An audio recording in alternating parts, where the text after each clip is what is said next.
¿Qué es la generosidad? ¿Cómo podemos definir ese término? ¿Qué es la generosidad? Alguien sensible, noble, así es. Una persona generosa es así. ¿Qué más? Alguien que da, pero no está esperando recibir. Es una persona generosa. ¿Qué más? Una persona generosa lo hace con alegría, ¿cierto? ¿Y por qué hablar de la generosidad en el contexto de la iglesia, en nuestras enseñanzas como creyentes, como hijos de Dios? ¿Por qué debemos hablar de la generosidad? ¿Qué sentido tiene hablar de la generosidad? ¿Por qué? Claro, se trata de imitar a Cristo, que ha sido generoso. Qué bueno, hermana, está bien eso. ¿Qué más? Alguien dijo que el año 2020 fue un año desastroso. El año en que llegó la pandemia a Venezuela, ¿verdad? ¿Sí? Fue febrero, marzo, ¿no? Por allí. Sí, yo escuché a alguien hablando acerca de la pandemia y la persona llorando dijo, oye, el 2020 ha sido un año desastroso que nos echó a perder muchas cosas. Para mi esposa Mari y para mí, ese año fue un año de grandes lecciones, un año de muchas lecciones.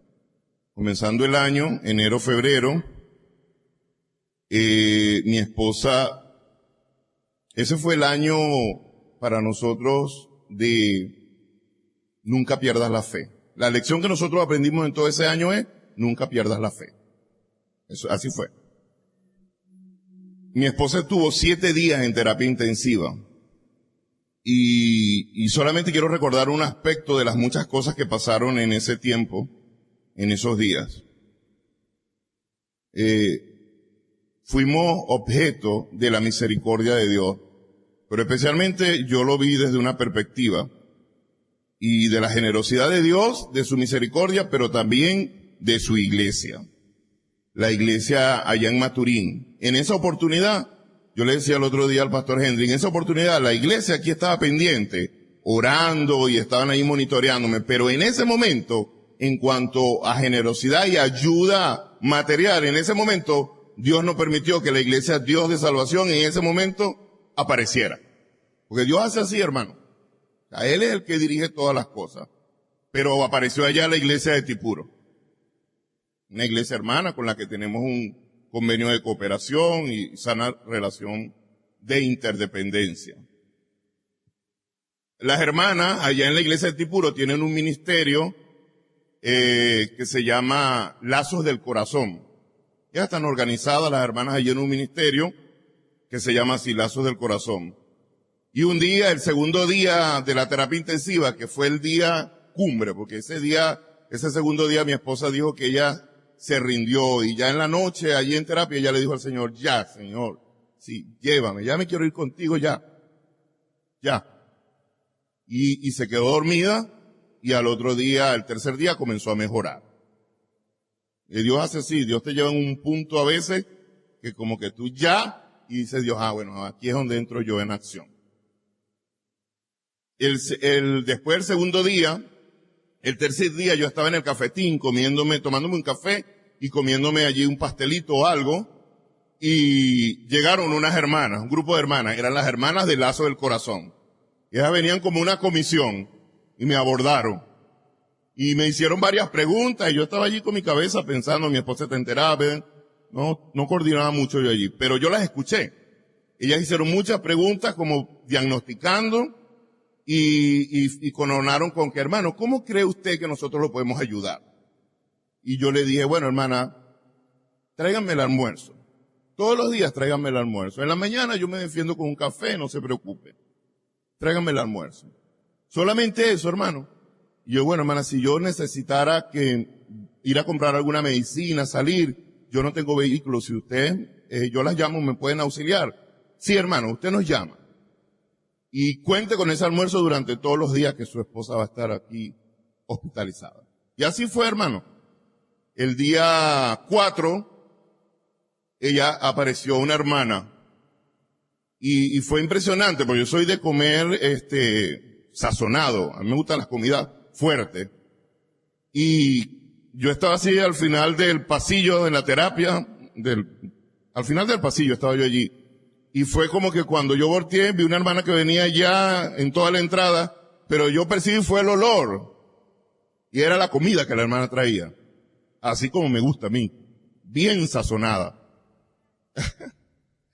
Entonces, wow, ella venía con toda su alegría, su amor, su corazón, y me entregó la comida. Y bueno, estuvo conmigo, habló unas palabras, oró por mí, me dio ánimo, ¿verdad? Y se fue. Ella hizo su trabajo.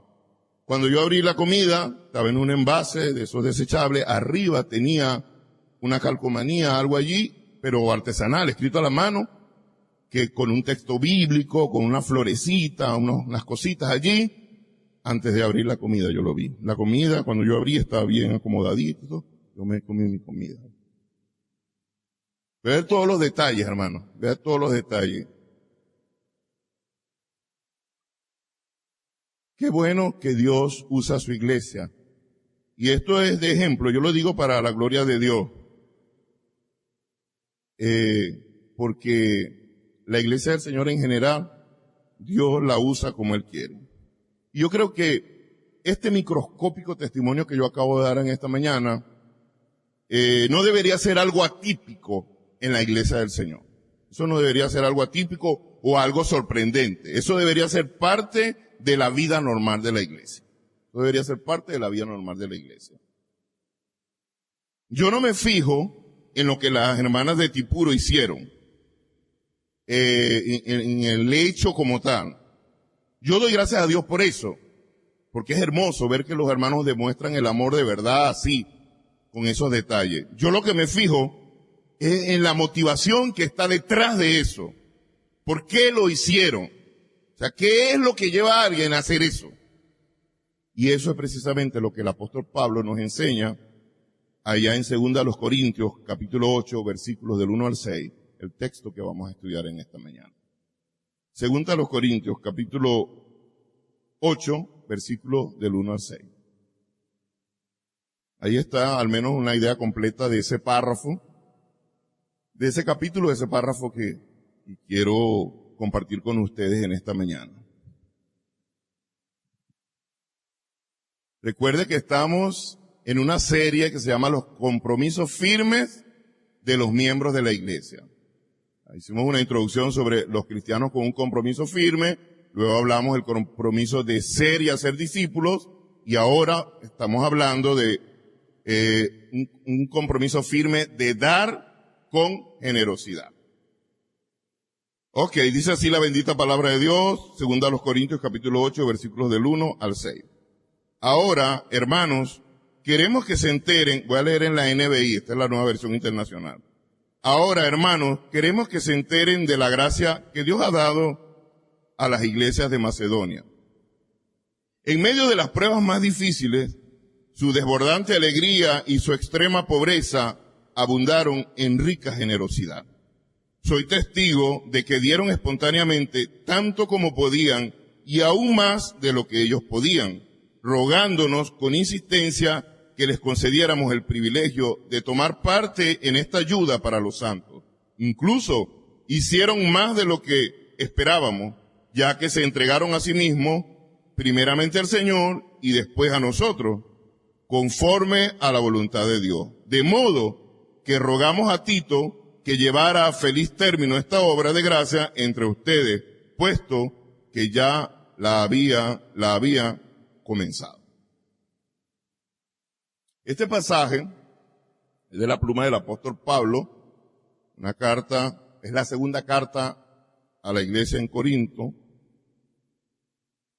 Trae a colación de primera mano, y de hecho esa oración es la que gobierna todo el pasaje. Si usted le quita esa oración, el texto perdería el sentido. El ejemplo de las iglesias de Macedonia. Él está poniendo como ejemplo estas iglesias. Él había plantado justamente allí la iglesia en Filipo, de donde él estaba escribiendo esta carta, precisamente la iglesia de Berea y también la iglesia de Tesalónica. Eso era al menos el conjunto de lo que se llama las iglesias o la iglesia en Macedonia. Una de las cosas que resalta el texto con claridad era que esta iglesia estaba en una situación de profunda pobreza. Era una iglesia bastante menos favorecida. Tenía bastantes asuntos allí de pobreza. Macedonia, que era la tierra natal de Alejandro Magno, que conocemos por la historia, se sabe que fue devastada por los romanos, y esa era una de las razones por las cuales estaba en esa condición empobrecida. Era un lugar con muchísima necesidad, hermano, un lugar con muchísima necesidad. Y justamente esto que el apóstol Pablo les está hablando a los hermanos de la iglesia en Corinto, no era algo nuevo. Este asunto de la colecta para los hermanos de Jerusalén y eso, no era algo nuevo. Era una tarea con la que el apóstol Pablo estaba muy comprometido. Usted lee el texto y usted mira la pasión, el empeño, el compromiso. O sea, él estaba enfocado en eso. O sea, que hay una ayuda que atender y la vamos a atender. O sea, hay un compromiso allí. Él estaba comprometido. El Nuevo Testamento nos deja un registro que nos permite ver al menos un panorama de ese asunto. Si uno quisiera avalar este texto, oye, ¿cómo lo relaciono con otros textos del Antiguo Testamento? Y bueno, solamente voy a mencionar dos. Uno está en Hechos capítulo 11. Vamos a ubicarnos allí, en Hechos capítulo 11.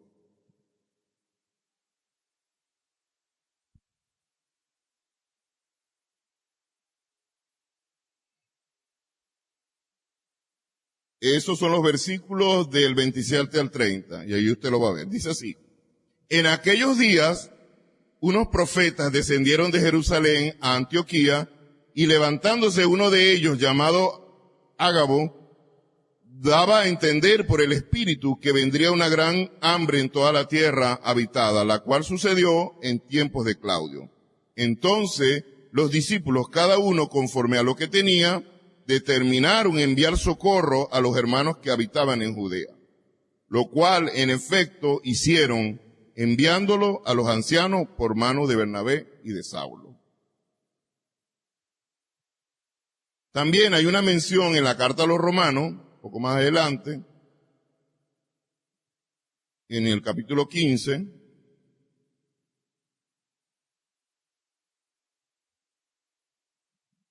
iré allí en el versículo 26 hasta el 28, dice: porque Macedonia y Acaya tuvieron a bien hacer una ofrenda para los pobres que hay entre los santos que están en Jerusalén, pues les pareció bueno y son deudores a ellos, porque si los gentiles han sido hechos participantes de sus bienes espirituales, deben también ellos ministrarles de los materiales. Así que, cuando haya concluido esto y les haya entregado este fruto, pasaré entre vosotros rumbo a España. Si ve el compromiso del apóstol Pablo, era como una tarea pendiente. O sea, cuando yo concluya esto es que voy a seguir la ruta hacia España, que después el Espíritu Santo le impidió y todo eso. Pero había un compromiso del apóstol Pablo con esta tarea, al menos con este asunto. Pablo comienza con el ejemplo de estas iglesias. Para él el ejemplo de estas iglesias era muy importante. Era el ejemplo de dar con generosidad. Y es como un recordatorio de que cuando uno da, lo debe hacer con generosidad, y eso significa con el corazón. La manera como verdaderamente se comparte para las necesidades de los demás, y el objetivo del apóstol Pablo aquí era inspirar a la iglesia de Corinto para que retomara una tarea que se había propuesto y parece que la había colocado ahí en pausa. Antes de entrar de lleno en este asunto, yo quisiera hacer un comentario general. Es bueno acotarlo, es muy importante, al menos para nosotros como iglesia, la iglesia Dios de Salvación, para el liderazgo. No es el estilo del liderazgo de la iglesia Dios de Salvación Vista al Sol sobre enfatizar algún tópico a la hora de nosotros enseñar. Ese no es nuestro estilo, pues nosotros pensamos en algo que se llama la unidad de la Biblia, y queremos predicar todo el consejo de Dios. Así que usted no nos va a ver enfocado en un solo tema, no. sobre todo, mayormente predicamos expositivamente. En especial, el tema del dinero. Eso no es un tema que los que se congregan fielmente saben que eso no es un tema que nosotros lo tenemos allí.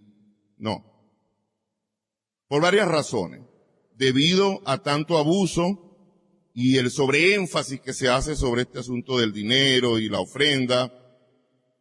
Y por eso hago la aclaratoria hoy que nos corresponde hablar de este tema. No significa que después que nosotros predicamos un tema relacionado con la generosidad, la ofrenda y el dinero, al final nosotros vamos a pedir dinero. Ese no es nuestro estilo, nosotros no practicamos eso. ¿Okay? De hecho, un distintivo de la Iglesia Dios de Salvación Vista del Sol es que nosotros no obligamos ni a dar ofrendas, mucho menos diezmo, porque no, doctrinalmente hablando, en el Nuevo Testamento, que es lo que prescribe para nosotros, no hay ningún mandato directo ni por implicación de que nosotros debemos dar diezmo. Solamente habla la Biblia en el Nuevo Testamento de ofrendas. Pero sí enseñamos, según la palabra al respecto, y le damos a los creyentes la oportunidad de que ellos puedan participar del reino de Dios, según lo que ellos han entendido, si saben cuál es su posición en Cristo, y saben cuál es tu responsabilidad como miembros de la iglesia.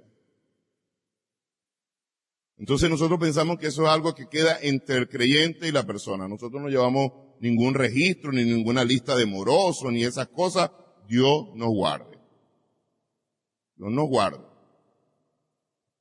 Eso es un asunto entre la persona y el Señor, entre el creyente y el Señor. ¿Qué nos toca a nosotros? Declararle toda la verdad de lo que la Biblia habla, porque ese sí es un tema. ¿Por qué hablar de la generosidad? Bueno, porque está allí. Yo le hago un reto a que usted busque en el Nuevo Testamento, sobre todo en el ministerio de Jesús, cuántas veces Jesús habló de dinero y de dar. Y se va a dar cuenta que habló muchísimas veces. Eso es un trabajo simple que se puede hacer con una concordancia. Así como del infierno. Jesús habló más del infierno que del cielo.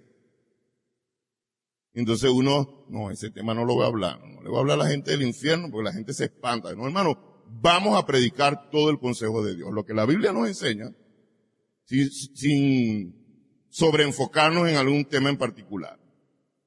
Yo le pido a Dios en esta mañana que nos permita recibir con un corazón sencillo y enseñable, con entendimiento, esta enseñanza en esta mañana.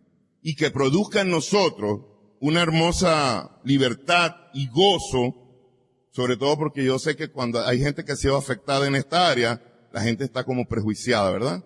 La gente está ahí como que... Yo le pido al Señor que sane eso, porque Satanás se la sabe toda y cuando él logra tratar, perjudicar un área tan importante como lo que es el ser generoso, yo creo que ser generoso es intrínseco en los creyentes. Eso es algo que debe caracterizar a un verdadero hijo de Dios. Que el Señor nos traiga con su palabra esa hermosa libertad, no solo en nuestras finanzas, sino en nuestros corazones, y entender cuál es la intención de Dios cuando nos llama a dar con generosidad. Amén. Dicho esto, está preparado el terreno, hermano. ¿Verdad? Y yo tengo solo un principio para compartir en esta mañana. La generosidad es una respuesta a la gracia de Dios. A mí me gusta ir siempre a la raíz. Cuando yo veo que alguien hace cosas y se comporta de una manera, yo no me quedo solamente con las acciones, con los hechos. Yo digo, ahí detrás hay algo. Vamos a ir a la raíz para ver qué es lo que pasa detrás. ¿Por qué esa actitud? ¿Por qué esa situación? ¿Por qué fulano es así? Tras bastidores hay algo que nosotros no estamos viendo. Eso se llama el efecto iceberg. No ve la punta nada más, pero debajo hay algo. Entonces, la generosidad, cuando nosotros vemos que hay generosidad en un creyente, que debe ser algo natural, parte de la vida normal de la iglesia, nosotros estamos viendo que esa es una respuesta coherente a la gracia de Dios, al amor de Dios, a lo que ya Cristo ha hecho, lo que decía nuestra hermana Mirla, al máximo ejemplo de generosidad que es nuestro Señor Jesucristo. El creyente que vive en verdadera libertad, un creyente que ha creído de verdad, es aquel que ha experimentado la gracia de Dios. Alguien que ha experimentado la gracia de Dios, que la ha entendido, que la ha recibido y que en respuesta por la acción de esa misma gracia, dentro de él obedece. Él dice, oye, yo tengo que obedecer al Señor. Por eso Jesús fue tan claro cuando habló de seguirlo a él. Él dijo, el que no es conmigo, contra mí es. El que conmigo no recoge, desparrama. Si usted es un verdadero cristiano, usted no lo va a ver así sereno, serés. Un día soy, mañana no soy. No. Cuando un creyente nace de nuevo, Dios le da la capacidad de verse en su nueva realidad. ¿Ven? Sus ojos espirituales le son abiertos. Antes Satanás le había cegado el entendimiento para que no le resplandeciera la luz del Evangelio, pero cuando vino el Señor y transformó, convirtió, cambió, le fue quitado ese velo que tenía allí. Dios le da esa capacidad de verse a sí mismo eternamente bendecido en su nueva posición en Cristo. Cada vez que nosotros creemos, comienza nuestra eternidad con Cristo.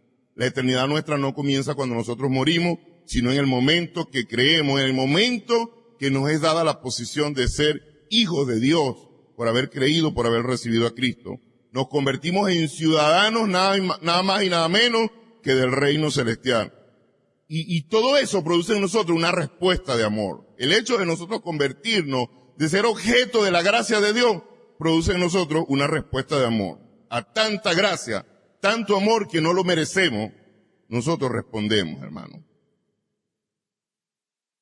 Nos hacemos miembros de la iglesia porque somos bautizados, tomamos la cena del Señor, hacemos más discípulos de Jesucristo, vivimos vidas piadosas, procuramos andar en las obras que el Señor preparó de antemano para que anduviéramos en ellas, como dice la carta a los Efesios, y comenzamos a dirigirnos como verdaderos cristianos, verdaderos hijos de Dios.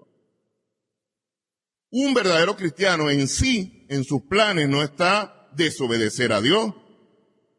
Pero cuando él desobedece, él sabe que Cristo también es suficiente para restaurarlo si él se arrepiente de verdad. Entonces el Señor lo perdona y lo restaura en la comunión con él. Hermano, eso es gracia. Yo, antes de entrar en el tema, quiero poner un buen piso de lo que es la gracia de Dios. Eso es gracia. Por supuesto, nadie que vive en desobediencia o que desobedezca deliberadamente u ocasionalmente espere que va a disfrutar de las bendiciones de Dios. No, de ninguna manera. Es necesario que un verdadero creyente nunca se olvide de que somos libres es por la gracia de Dios en nosotros. Es Él, hermano, el que nos sostiene. Si no hemos perecido, sino Él es porque Él nos sostiene. El cristiano, al final, no es él en sí el que meramente se santifica. No. El paso original lo da Dios. Jesús dijo, yo lo elegí a vosotros, no ustedes me eligieron a mí. Es Él el que dio el paso por nosotros. Él nos aceptó. Erróneamente, la iglesia tradicionalmente ha dicho, acepta a Cristo. No.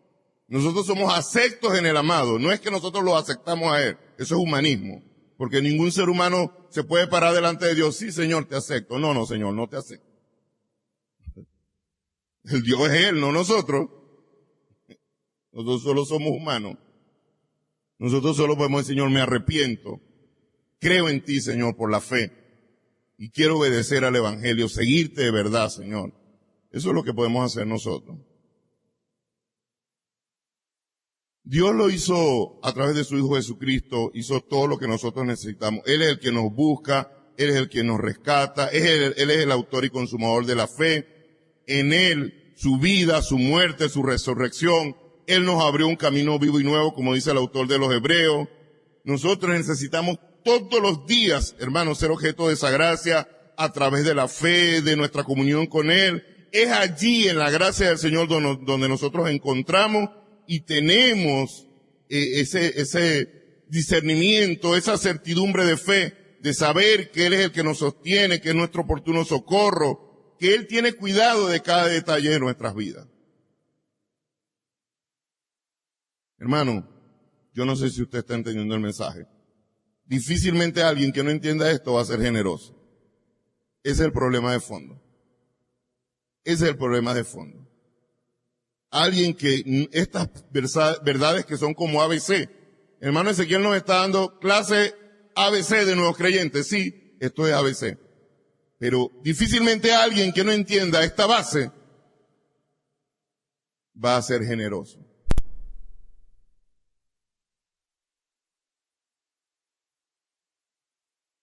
Antes de creer, el hecho de haber ignorado al Señor, de haberlo blasfemado, de desobedecerle, hermano, el hecho de no ser consumido tiene que ver con la paciencia de Dios, con la gracia de Dios, el regalo inmerecido de su misericordia. Pues nosotros no merecíamos nada. Dios no tendría por qué tener misericordia con nosotros. No tendría, hermano. Pero solo por gracia Él nos los otorga. Solo por gracia Él nos los otorga. Todas las bendiciones espirituales que Dios nos ha concedido son regalos de su gracia. Son regalos de su gracia. La Biblia, hermano, está llena. Si usted la exprime, ahí sale la gracia de Dios. La gracia de Dios. Sobre nosotros, sobre la humanidad. Su gracia incluye su amor, su favor, su paciencia, su misericordia. Todo. Su perdón, su bondad. La gracia de Dios, que es lo que menciona aquí el apóstol Pablo y hace énfasis sobre ella, en otras palabras, nos habla de una generosidad incalculable, indescriptible de parte de Dios, otorgada a seres humanos como nosotros, pecadores, que quienes, insisto, definitivamente no la merecemos y que además jamás podríamos alcanzar por nuestros propios méritos la eternidad que Él nos ha regalado por la muerte de Cristo en la cruz del Calvario y su resurrección. Humanamente eso es inalcanzable para nosotros. Solo Dios, que es la fuente de toda gracia, es quien según su inmensa bondad y su generosidad la derrama sobre nosotros, hermano. Su gracia, la gracia de Dios, en su gracia, en su influencia divina sobre nuestro corazón, no solo nos ha dado el perdón, nos ha dado la redención, nos ha dado una herencia, como dice la carta a los Efesios en el capítulo 1. Él nos mantiene salvos y nos mantendrá salvos hasta el día. Si nosotros perseveramos hasta el fin, es porque Él nos mantendrá hasta el día final. Dice que el que comenzó la buena obra en nosotros la va a perfeccionar hasta el día de Cristo. Es por esa gracia, hermano. Por su influencia bondadosa y poderosa sobre nosotros. Hoy Él nos hace santos por su sola gracia. Amén. ¿No le da gloria a Dios por eso? Hermano, ese es el poder que resucitó a Cristo de los muertos. A mí me gusta ese texto en Romanos cuando el apóstol Pablo dice que el mismo Espíritu que resucitó a Cristo de los muertos es el que vivifica nuestros cuerpos mortales. ¿Usted se imagina? El mismo poder que quitó la piedra y levantó a Cristo de los muertos es el que habita en usted, en mí, en todo verdadero creyente, todo hijo de Dios. A través de su Espíritu Santo, el amor de Dios ha sido derramado en nosotros por su Espíritu Santo. Él es el que nos va transformando poco a poco, cada día a la imagen de Cristo, para que manifestemos su carácter, para que podamos expresar su amor, su generosidad, aun siendo imperfectos y débiles. Él no los va. Él lo va haciendo con nosotros, hermano. Debe haber un progreso en la vida cristiana. No se puede concebir un cristiano que se queda estancado o, como digo yo, literalmente patinando. Debe haber un progreso porque el que comenzó la buena obra en nosotros, Él la va perfeccionando, hermano. Debe haber un avance. De manera que podríamos decir que la gracia de Dios es la personificación, la manifestación de la generosidad de Dios. Es como un don, como un regalo inmerecido. Dios abundó en su gracia para estas iglesias de Macedonia. Fíjate que esa sola palabrita que el apóstol Pablo dice ahí, gracia, vea todo lo que significa y todo lo que contiene. ellos manifestaron, hermano, la iglesia de Macedonia, esa gracia abundante como una obediencia a la palabra, al amor que había entre ellos, el compartir sus recursos para los que están en necesidad.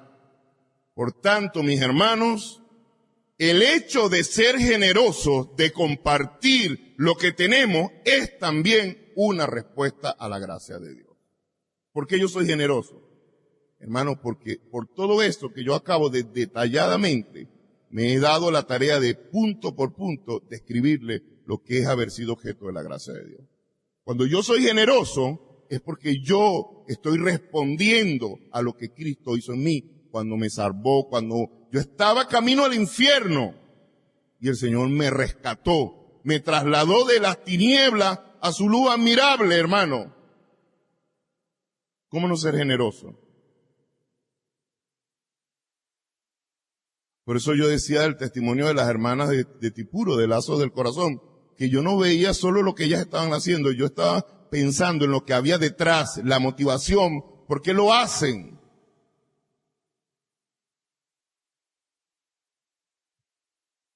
Todas esas doctrinas de la falsa prosperidad, que te dicen que tienes que dar para que Dios te dé, que te dice que tienes que sembrar, que tienes que pactar.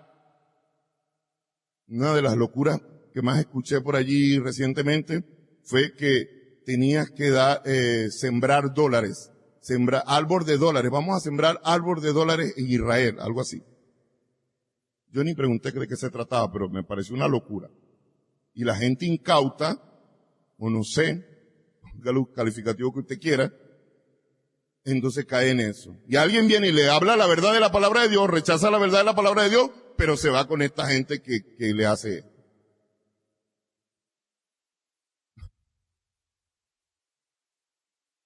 Hermano, simplemente todas esas cosas de esas falsas doctrinas de la prosperidad es un grave error. Eso es un grave error, porque el corazón de esa doctrina, ¿sabe cuál es? La codicia. Es la codicia. Ese es el corazón de esa doctrina. Todo lo contrario a lo que es Dios. Dios es amor y Dios es generosidad. Dios no mira por lo suyo y lo demostró dando a su único hijo. Él nos ha dado a nosotros las más grandes lecciones. De hecho, toda doctrina que tiene como base la codicia no practica realmente la fe, sino la superstición y el paganismo. Todo eso es lo que se mueve allí, hermano. Dios tenga misericordia. No debe pasar así en los verdaderos creyentes. Quienes dan, entendiendo la inmensidad de bendiciones que ya le han sido otorgadas. Las riquezas espirituales que nos pertenecen a nosotros por causa de nuestra fe en nuestro Señor Jesucristo. Es como yo lo llamo así, como un sano círculo de compartir las bendiciones de Dios, de recibir las bendiciones de Dios y compartir las bendiciones de Dios. De esta manera fue que los hermanos de Macedonia compartieron para la necesidad de los santos, de los hermanos que estaban pasando hambre en Jerusalén. El dar o no dar no es cuestión de abundancia o escasez, sino de generosidad o avaricia. El dar o no dar no es cuestión de abundancia o de escasez, sino de generosidad o avaricia. O sea, no hay un término en el que tú puedas decir es o no es. O sea, estoy como entre las dos, ¿no? Sí. Vea lo que dice allí el versículo 2 en 2 Corintios 8. Ellos nos pueden decir a nosotros y nos dan la lección de que, oye hermano, más allá de la condición en la que nosotros podamos estar pasando, siempre debemos tener la disposición a dar. 2 Corintios 8:2. Que en grande prueba de tribulación, la abundancia de su gozo y su profunda pobreza abundaron en riquezas de su generosidad. Hermano, no es que los macedonios estaban viviendo en abundancia y que todo les iba viento en popa, que les sobraba el dinero. No era que ellos estaban en una playa allá en Macedonia con un coco en la mano tomando diciendo, gloria a Dios, ¿habrá alguien necesitado por allí para que yo lo pueda ayudar? No, no estaban así. O dijeron, tenemos demasiado, ¿con quién compartiremos? Tengo demasiado dinero, ¿con quién comparto? ¿Era eso lo que estaba pasando con ellos? ¿Cómo estaban? En grandes pruebas estaban, hermano, ¿verdad? Ellos estaban en grandes pruebas. Póngale ustedes atribulados, angustiados, afligidos, perseguidos. Pero dice allí el texto que a la vez ellos estaban llenos de gozo. Ellos abundaban en gozo. Abundaban en gozo, dice el texto. Es como decir, la provisión excesiva que ellos tenían era el gozo de tener al Señor. Lo vimos, hermano. Nos damos cuenta, lo vimos. Ahí está, hermano. ¿De dónde usted cree que puede venir ese gozo excesivo en medio de la tribulación? ¿De dónde? ¿De dónde, hermano? De la gracia de Dios. Él es el único que nos puede sostener en medio de la situación. Aquel que es generoso sabe dar con alegría, con sacrificio, voluntariamente y en humildad. Aquel que es generoso sabe dar con alegría, con sacrificio, voluntariamente y en humildad. Vea lo que dice el versículo 3. Pues doy testimonio de que con agrado han dado conforme a su fuerza y aún más allá de su fuerza. Pablo fue testigo de que ellos se dieron, primeramente, con agrado. Segundo, de acuerdo a su fuerza. Y tercero, aún más allá de su fuerza. Vea las características de la ofrenda de los macedonios. Con agrado, de acuerdo a su fuerza, y aún más allá de su fuerza.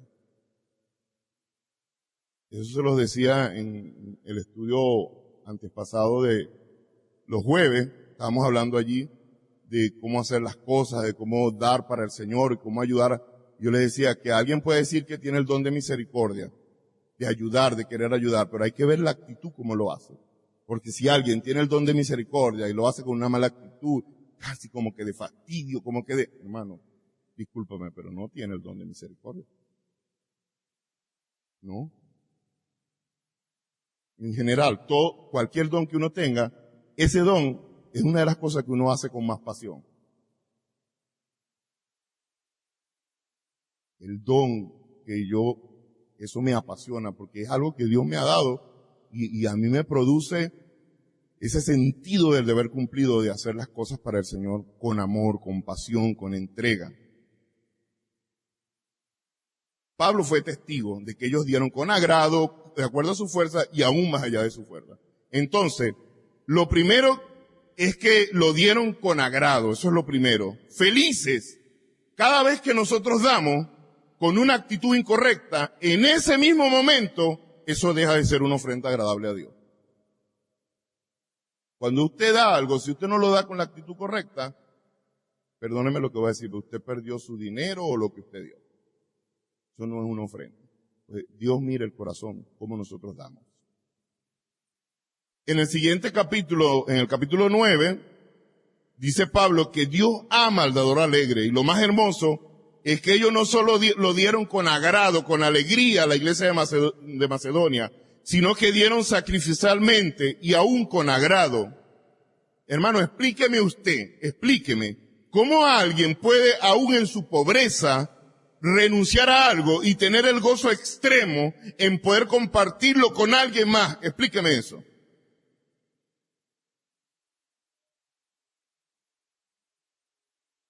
¿Sí? La explicación está en lo que estamos estudiando, la gracia de Dios. Es una respuesta a la gracia de Dios. Con agrado. Dice allí el apóstol Pablo, pidiéndonos con mucho ruego que le concediésemos el privilegio, ¿verdad? Entonces, eso de andar coaccionando a la gente, manipulándolo, metiéndole presión para que la gente dé, eso no es bíblico, hermano. O sea, un verdadero cristiano No necesita que tú le cuentes un testimonio de 1 hora, que le saques lágrimas para decirle, hermano, ofrende. Eso es manipulación, como quiera que usted lo quiera poner. O sea, la ofrenda nuestra, como verdaderos cristianos, tiene que ser voluntaria, natural, una respuesta a la gracia de Dios. A mí nadie me tiene que estar puyando, coaccionando. Lo único que nosotros sí podemos hacer es animar o motivar por lo que vemos aquí en el registro bíblico. Con agrado, pidiéndonos con mucho ruego que le concediésemos. Pablo no tuvo que rogar por dinero a los cristianos macedonios,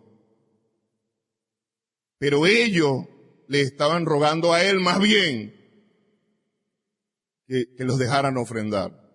Parece una paradoja, ¿verdad? Alguien que es generoso da con liberalidad y dar para él es un gran privilegio.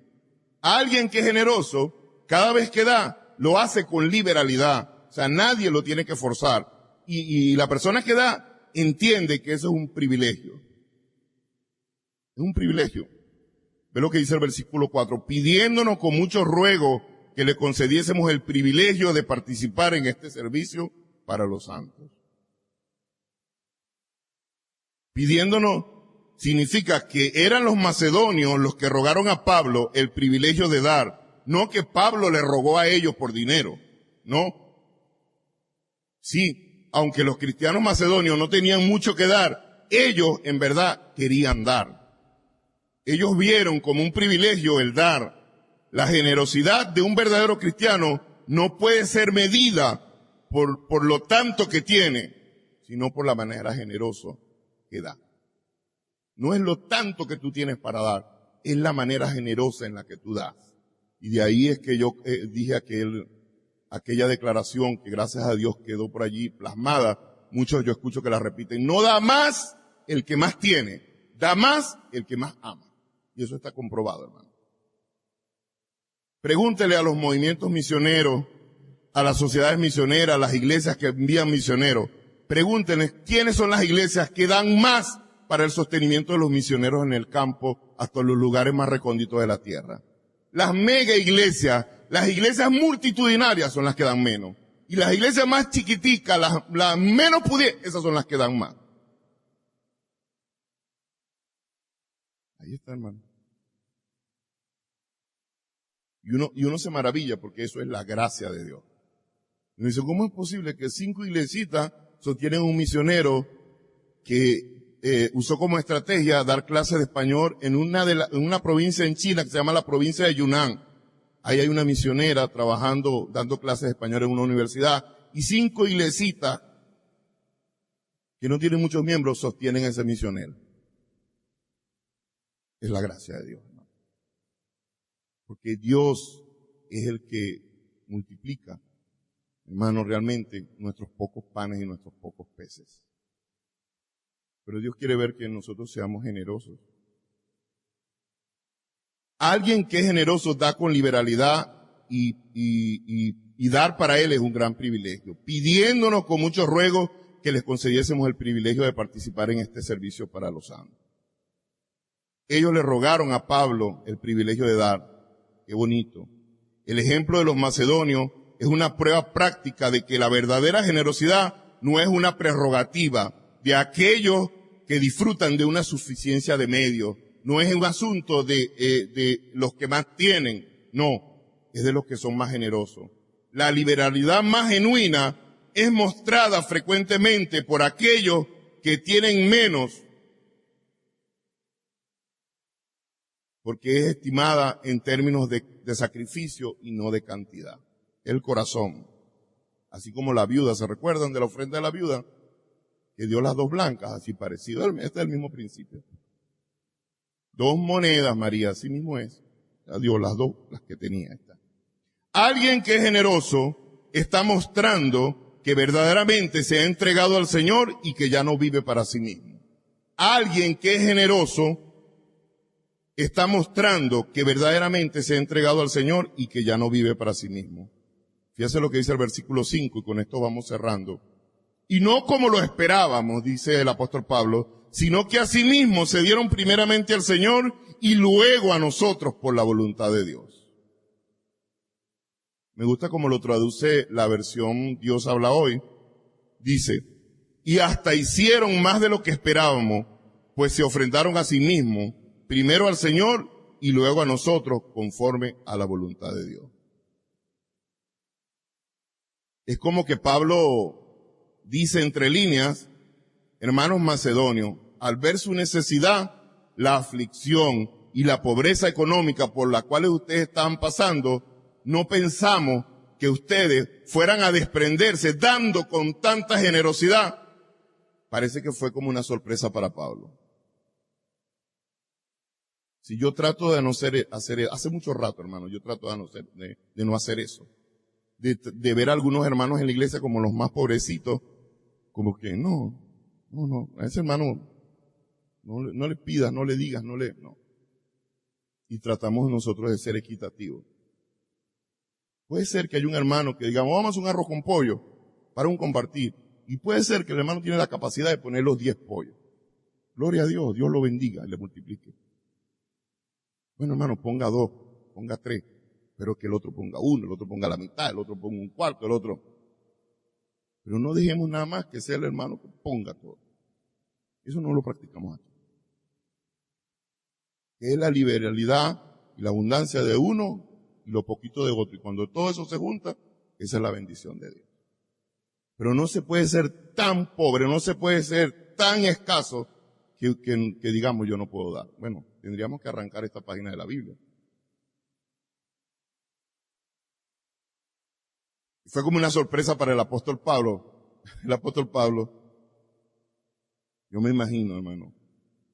El tierno, finalmente, el liderazgo tiene la responsabilidad de animar con sabiduría a la iglesia para que mantenga su generosidad de la forma que Dios quiere. Eso sí lo tenemos que hacer nosotros, el liderazgo. Animar a la iglesia con sabiduría. Eso es un tema que nosotros lo tratamos con sabiduría. Bueno, porque podemos ser mal comprendidos. Podemos ser vistos como que, oye, esa gente, no, hermano, Dios nos guarde. No, sí teníamos un trauma, hay que reconocerlo.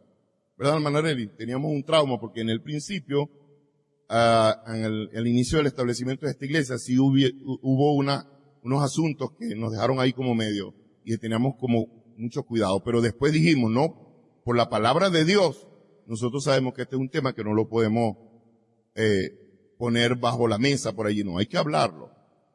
Hay que hablarlo. La Biblia lo dice con claridad, todo el consejo de Dios, hablad cada quien verdad con su hermano. Entonces, el liderazgo tiene la responsabilidad de animar con sabiduría a la iglesia para que se mantenga o para que mantenga su generosidad de la forma que Dios quiere. Y uno mide allí y ve el tierno estímulo y sabio del apóstol Pablo en esta cuestión del dar. Aquí hay que tener mucho cuidado. De manera que Pablo le dice esto a los hermanos de Corinto. De manera que exhortamos a Tito para que tal como comenzó antes, asimismo acabe también entre vosotros esta obra de gracia. Por tanto, como en todo abundáis, en fe, en palabra, en ciencia, en toda solicitud y en vuestro amor para con nosotros, abundad también en esta gracia. No hablo como quien manda, sino para poner a prueba por medio de la diligencia de otros, la sinceridad del amor vuestro. ¿Qué pasaba aquí? Que ellos se habían comprometido. Esto es lo que algunos llaman la ofrenda antes prometida. Ellos se habían comprometido y no habían procurado, no habían dado la ofrenda. El apóstol Pablo, con mucha sabiduría, le dice, oye, Tito, dile a los hermanos de Corinto que ese compromiso que ellos hicieron, oye, que completen la obra. Que lo que ellos dijeron que iban a hacer, que lo hagan. De manera que exhortamos a Tito para que tal como comenzó antes, así también acabe entre vosotros esta obra de gracia. Esos hermanos de Corinto eran reconocidos por muchísimas cosas. Sobre todo dice que esa iglesia era bendecida en todo don. Y él dice, ustedes resaltan en todas estas cosas y se las nombró. Pero en esta gracia, la de ser generoso, oye, ahí tienen que trabajar. Ahí tienen que fortalecer. Esto también es importante, como cristianos y como hijos de Dios. Podemos imaginarnos que los corintios, nuestros hermanos allí en ese momento de la historia cristiana, ellos estaban dispuestos a juntar una colecta para los santos en Jerusalén y dar ese dinero a Pablo para que lo llevara consigo a Jerusalén. pero las cosas se pusieron difíciles entre Pablo y los corintios. Ya no me voy a meter en ese tema, pero sí sabemos por el manejo del registro que el apóstol Pablo tuvo varios asuntos allí que corregir, los falsos apóstoles, el muchacho que vivía con la madrastra, los que querían hablar en lengua, más y querían sobresalir por los dones. Bueno, nada más por nombrar algunos de los problemas de una de las iglesias que más dolores de cabeza le dio al apóstol Pablo. Y entonces la guinda del helado era esta, que además de todo eso, no estaban cumpliendo con su generosidad. Quizá estaban menos dispuestos para juntar la colecta y ponerla en las manos de Pablo. Una razón por la que Tito fue enviado con esa carta era para completar esa obra de gracia entre los corintios cristianos, para asegurar que ellos siguieran con la intención original de apoyar a los pobres de Jerusalén. Y por eso el apóstol Pablo le dice que acabe esta obra de gracia. Ellos habían pensado en un principio dar, debían cumplir con eso. Por eso el apóstol Pablo les hace ese énfasis. Esa es la idea favorable en cuanto al dar. Nuestras intenciones, hermanos, nuestros votos, nuestras promesas, nuestras resoluciones como cristianos comprometidos son inútiles si se quedan solo en palabras y no van a la acción. Y ya era tiempo para que los hermanos de Corintio o de Corinto actuaran. Y Tito fue enviado para ayudarles a realizar esta obra, completar esta obra de gracia. Póngase de pie. Ahora cada vez que usted escuche de la generosidad, o que ustedes le pregunten sobre la generosidad, yo dudo que usted no vaya a mencionar la palabra gracia, porque es lo que la palabra de Dios hoy nos ha mostrado. ¿Qué es la generosidad? La generosidad es una respuesta del cristiano a la obra de gracia que Dios ya ha hecho en nosotros. Un compromiso firme a dar con generosidad, hermano. Que podamos reflexionar nosotros, hermanos, que podamos reflexionar en que la generosidad cristiana debe ser el resultado del reconocimiento de la gracia de Dios en nuestras vidas, de la salvación, de la redención y de todas las bendiciones que Dios nos ha dado con ella. Que la generosidad es una acción voluntaria. Es una acción voluntaria. Nadie lo tiene que presionar a usted, nadie lo tiene que manipular a usted, nadie lo tiene que presionar. Es una acción voluntaria de un verdadero creyente, de un verdadero hijo de Dios. Y debe ser natural en el creyente. Debe ser natural en el creyente. La generosidad es una respuesta del creyente a la gracia de Dios. Por eso el cristiano la asume y da para la obra del Señor de manera sacrificial, de manera espontánea, con alegría, sea cual sea su situación. Amén. Señor, muchas gracias por tu bendita palabra. Gracias por darnos el privilegio de estudiarla. Tu palabra es viva, tu palabra es eficaz, Señor. Y este tema, Señor, aunque es un tema que no es común, que muchas veces tenemos temor de hablarlo, que a veces hay prejuicios, pero tu palabra nos insta también a hablar de este tema de la generosidad. Ayúdanos a ser cristianos generosos, comprometidos en dar para la extensión de tu reino, para el sostenimiento de tu obra, Señor. Y que nosotros no tengamos, Señor, que usar principios que son del mundo, ni nada de manipulación, sino que verdaderamente, Señor, reconozcamos que como cristianos genuinos respondemos con esta gracia de la generosidad por el simple hecho de que somos tus hijos y somos agradecidos de tu obra en nuestra vida. Sí, Señor. Bendito sea tu nombre, Padre. Bendice a cada uno de los hermanos, Señor. Bendice a cada uno de tus siervos y de tus siervas en esta iglesia, que con una actitud, Señor, agradecida, con agrado, con alegría, siempre, Señor, dan con generosidad para tu obra, para la extensión de tu reino, para el sostenimiento de tu obra. Lo hacen, Señor, confiados, seguros de que están obedeciendo a lo que tu palabra establece. Nosotros te pedimos que miremos el ejemplo de esta iglesia, la iglesia de Macedonia, que más allá de sus limitaciones, tuvieron compasión de otros hermanos que estaban allá en la iglesia de Jerusalén, esperando una ayuda, una respuesta, Señor, de parte tuya a través del mismo cuerpo de Cristo, tu iglesia, Señor. Ayúdanos, Señor. Y cualquier cosa, Padre, que en este sentido pensemos, hayamos hecho, que no te agrade, te pedimos que nos perdones. Que nos perdones y que nos laves con tu sangre preciosa, Señor. Y que nos ayude a ser verdaderos cristianos generosos, Señor. No solo en dar de lo material, sino de nuestra vida, porque aquí dice que los macedonios se dieron primero ellos su vida para la obra. Y después dieron aún de lo que ni siquiera tenían, Señor. Muchas gracias. Porque tú no nos pides realmente lo que no tenemos. No, porque tú no eres un Dios sádico ni malo. Tú sabes cuál es nuestra capacidad. Pero lo que sí nos pide, Señor, es generosidad. Que lo hagamos con alegría, con entrega, con amor. Como la ofrenda de Abel que te agradó a ti, Señor. Muchísimas gracias, Padre bueno. En el nombre poderoso de Jesús. Amén y amén.